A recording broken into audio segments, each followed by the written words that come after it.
Bismillahirrahmanirrahim. Assalamualaikum warahmatullahi wabarakatuh. Alhamdulillahilladzi arsala rasulahu bil huda wa dinil haqq liyuzhirahu 'ala ad-dini kullihi walau karihal kafirun. Asyhadu an la ilaha illallah wahdahu la syarika la al-malikul haqqul mubin wa asyhadu anna Muhammadan 'abduhu wa rasuluhu al-mab'us rahmatan lil 'alamin. Allahumma salli ala Muhammad wa ala alihi wa ashabihi wa man tabi'ahum bi ihsani ila yaumiddin. Wa qala Allah ta'ala fil Qur'anil Karim وَلَنَبْلُوَنَّكُمْ بِشَيْءٍ مِنَ الْخَوْفِ وَالْجُوعِ وَنَقْصٍ مِنَ الْأَمْوَالِ وَالْأَنْفُسِ وَالثَّمَرَاتِ وَبَشِّرِ الصَّابِرِينَ. Hadirin hadirat Bapak Ibu sedang jemaah yang berbahagia, bersyukur kita kepada Allah Subhanahu wa taala dalam limpahan rahmat karunia-Nya. Pada kesempatan siang yang berbahagia ini, Allah masih anugerahkan kita umur yang panjang, badan yang sehat, diberikan kesempatan dan kekuatan untuk kembali hadir ke masjid yang kita cintai ini, dan mudah-mudahan tentunya seluruh amal ibadah yang kita lakukan diterima oleh Allah Subhanahu wa taala. Salawat bermuraikan salam tercurahkan pada baginda alam Nabi Muhammad sallallahu alaihi wasallam. Allahumma salli ala Muhammad. Mudah-mudahan tentunya dengan senantiasa bersalawat kepada beliau, kita termasuk di antara bagian orang-orang yang mendapatkan syafaatnya. Hadirin Bapak Ibu sedang jemaah yang berbahagia, sebagaimana yang kita ketahui bahwa saat ini kita berada pada musim panas, dan bahkan akhir-akhir ini titik api makin banyak, dan terkesan dan terlihat bahwa udara di Pekanbaru cukup tidak sehat.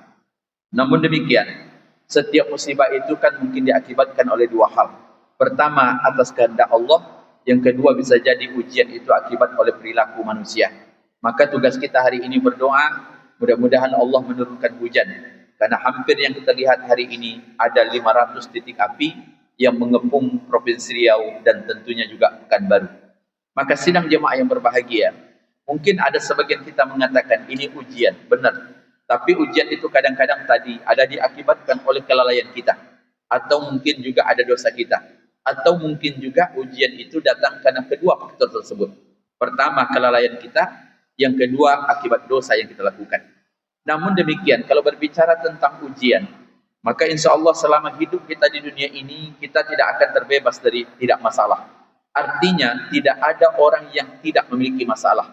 Cuma masalahnya ada di antara kita yang bisa menyelesaikannya, dan ada kadangkala kita tidak mampu untuk mengatasinya. Maka di awal tadi ada ayat Al-Quran mengatakan وَلَنَبْلُوَنَّكُمْ بِشَيْءٍ مِنَ الْخَوْفِ وَالْجُوعِ. Kami akan menguji manusia itu dengan rasa takut, kemudian ada juga kelaparan.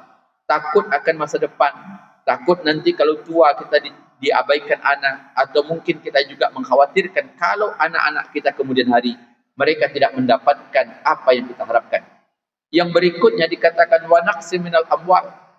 Kadang-kadang Allah menguji kita dengan sedikit pendapatan atau mungkin sedikit rezeki. Bahkan memang dinamika kehidupan kita kan kadang-kadang beragam. Karena kalau kita berbicara tentang harta, maka selalu berkenaan dengan uang.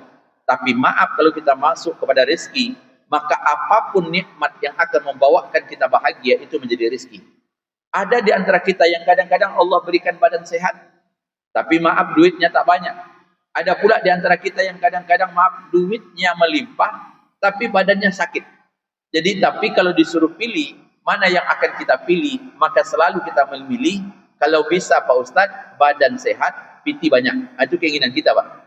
Sehingga nanti bisa kita sedekah untuk membantu mencat kubah masjid yang hari ini sedang berkarat nampaknya. Maka Bapak Ibu sedang jemaah yang berbahagia, bahkan kalau kita tengok Al-Quran, maka setiap ujian itu bisa menjadi ukuran apakah kita beriman atau tidak. Di dalam Al-Quran, dalam surah Al-Baqarah ayat 214, apa yang Allah katakan?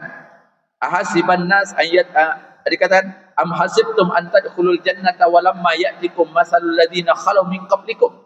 Apakah kalian akan menyangka akan dimasukkan oleh Allah ke dalam surga sementara kalian belum diuji sebagaimana Allah menguji orang-orang sebelum kalian? Sidang jemaah yang berbahagia, coba lihat siapa di antara sahabat yang tidak diuji oleh Allah Pak?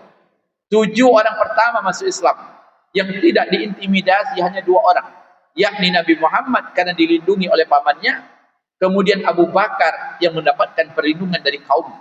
Tapi yang namanya Sumayyah, Ummu Sumayyah, kemudian yang kita dengar Bilal bin Rabah, luar biasa. Apalagi Bilal itu orang pendatang dari Habasah, merantau dengan keluarganya ke Mekah. Sampai di Mekah kemudian dia menjadi budak. Setelah itu dia beriman, maka intimidasi dan azab yang diberikan oleh orang kafir Quraisy itu luar biasa.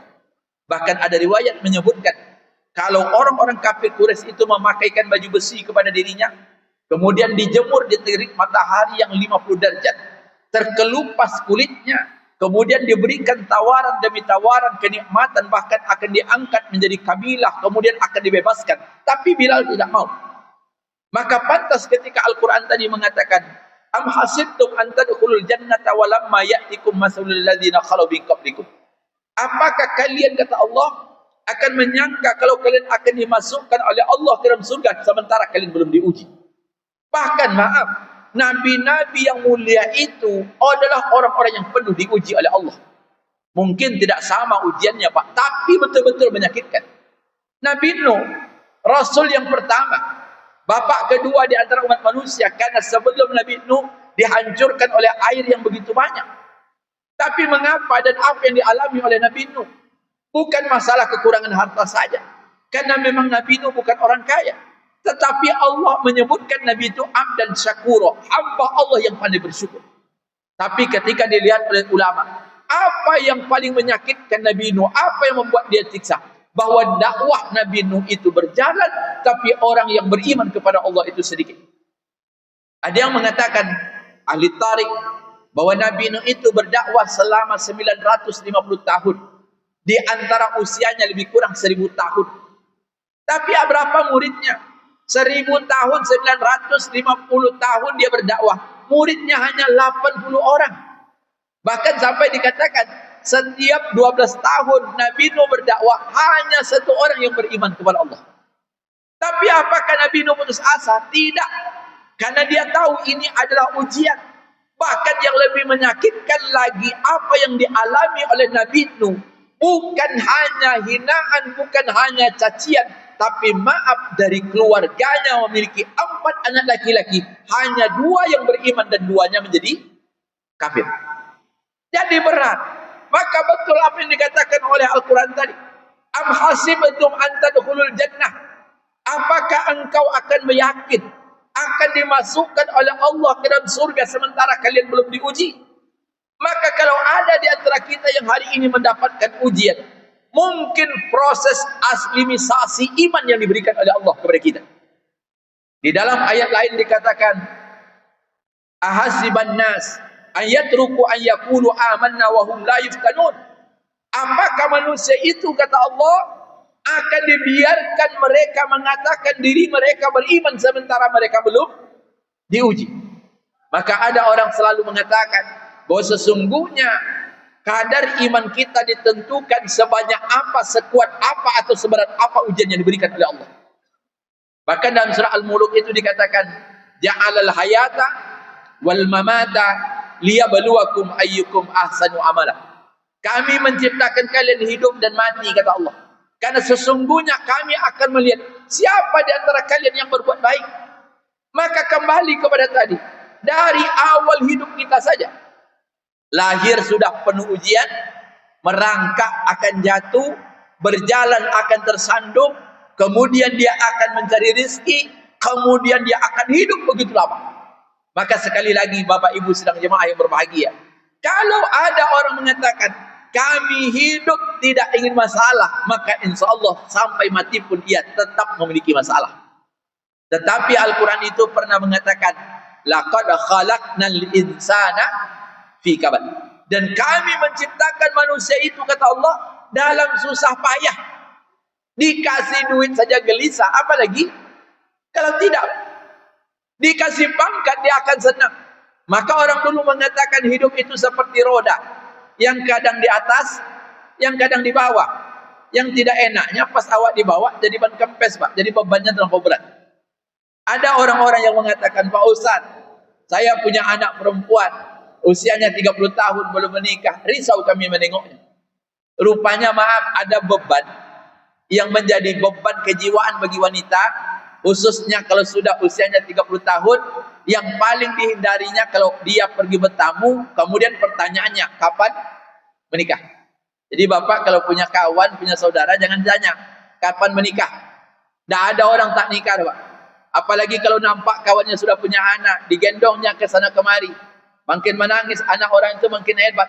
Dia bagaimana punya anak, tapi maaf punya pasangan saja tidak. Sementara jamaah takwa tidak mau pula poligami. Ini masalahnya, Pak. Kalau setiap kita mau poligami, maka insya Allah orang-orang janda itu akan berkurang juga di Pekanbaru. Maka Bapak Ibu sedang jemaah yang berbahagia. Tapi ada pula orang yang berkeluarga, lapor dia ke pengadilan. Pak Hakim, kami mohon maaf selama kami menikah tersiksa batin ini. Bentuk suami kami itu ramah di masyarakat, tapi kalau di rumah dia kejam. Kalau saya tahu model ini masalahnya Pak Hakim, tidak mungkin saya mau menikah dari awal. Itulah hidup. Ada orang yang ingin menikah, ada orang yang menyesal karena menikah. Ada lagi orang kaya, hartanya banyak, rumahnya besar, anak tak ada. Apa kata orang? Harta banyak, mobil berderet, setiap saat bisa liburan kemana penting. Tapi apa harta? Apa gunanya kalau harta? Tak ada. Tapi ada pula kawan tu, Pak. Tak ada rumahnya, anak pula diperbanyak. Ngomong juga orang, iko harato tak ada doh, rumah ngontrak, anak jadi perbanyak. Kan dia juga, Pak.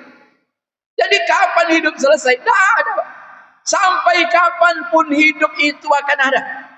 Tak kuliah anak kita di ngomongin orang. Apa dia katakan? Duit banyak, sayang anaknya tak mau kuliah. Tapi begitu kuliah berjalan skripsinya, sampai pada masa dia wisuda, dibuatlah papan selamat, ditulis congratulations. Ayahnya berfoto, neneknya pun dari kampung dibawa ke kampus satu truk. Apalagi kadang-kadang orang kampung, satu orang wisuda 4 truknya, Pak, kayak orang demo datang ke kampus. Tapi setelah itu apa yang terjadi? Seminggu anaknya di rumah ditanya oleh ayahnya, kapan kau bekerja? Akhirnya sang anak di Kuman, baru saja dia gembira anaknya wisuda, pergi ke rumah, bingung dia menengok anaknya dalam kamar karena tidak ada lowongan pekerjaan. Maka hari ini coba bayangkan, data BPS itu memprediksi lebih kurang ada 1 juta sarjana yang hari ini tak bekerja. Yang lebih mengkhawatirkan lagi, Pak, apa? Orang yang kerjanya yang menjadi Gojek online itu, atau yang orang-orang berangkat, hampir dia katakan 56% adalah sarjana S1. Apa yang terjadi? Sekolah tinggi, Pak, tapi mau tak mau makan. Kita ingin makan juga. Saya ketemu satu saat naik taksi, karena ada kepentingan pulang naik taksi. Di dalam mobil saya cerita apa kerja. Saya tamat S1 IAIN, Pak Ustaz. Aku maklum ni awak ni. Saya katakan, apa kerjaan? Tak ada kerjaan, Pak Ustaz. Daripada tak kerja, lebih baik saya bawa taksi. Mudah-mudahan bisa makan. Luar biasa. Jadi kalau Bapak hari ini berkedai, kemudian maaf rezeki Bapak tidak selancar dulu, ingat, Bapak dulu pernah menjadi orang yang berjaya. Kalau hari ini kita masih bisa menikmati makan, berapa banyak orang yang hari ini kesulitan untuk makan? Berapa banyak orang yang susah? Itulah ujian dari Allah. Tapi ujian itu macam-macam. Satu, ada ujian yang tidak pernah diharapkan. Allah memberikan rasa sakit. Yang hari ini ada di antara kita yang sakit, dibawa ke dokter ini lain pula penyakitnya, dibawa ke dokter itu pula penyakitnya. Macam-macam yang Allah berikan. Tapi maaf, Bapak masih bersyukur hari ini Allah memberikan kita rezeki. Maka kalau kita bersyukur, mudah-mudahan ya ada metode yang harus kita lakukan untuk menambah income pahala kita. Kita dari pengurus Masjid Taqwa mengharapkan bantuan Bapak-bapak. Nanti kalau ke masjid atau keluar dari masjid, mandanglah ke kubah di atas, Pak. Nampaknya lapuk belum, cuma warnanya sudah berubah, Pak. Yang dulu warnanya hijau mentereng, sekarang nampaknya korosi. Ada bagian-bagian yang akan segera melapuk karena dimakan oleh usia. Karena kata Ustaz Ali tadi, biasanya membuat kubah ini asuransinya atau masa garansinya 10 tahun. Pas 10 tahun mulai lapuk dia, Pak. Itu pula hebatnya, Pak. Jadi yang di atas itu butuh dananya cukup banyak. Yang saya tengok yang paling banyak adalah biaya tukang. Mengapa biaya tukang? Karena saya yakin memanjatnya akan sulit. Kalau Bapak tak percaya, cobalah manjat ke atas. Maka nanti silahkan Bapak mohon bantuan. Kalaupun tidak banyak, sedikit. Kalaupun tidak cash, bisa transfer. Mudah-mudahan dalam waktu dekat ini kubah kita akan segera kita perbaiki, dicat ulang supaya dari jauh nampak, dan insya Allah ini menjadi ikonnya Pasar Pusat.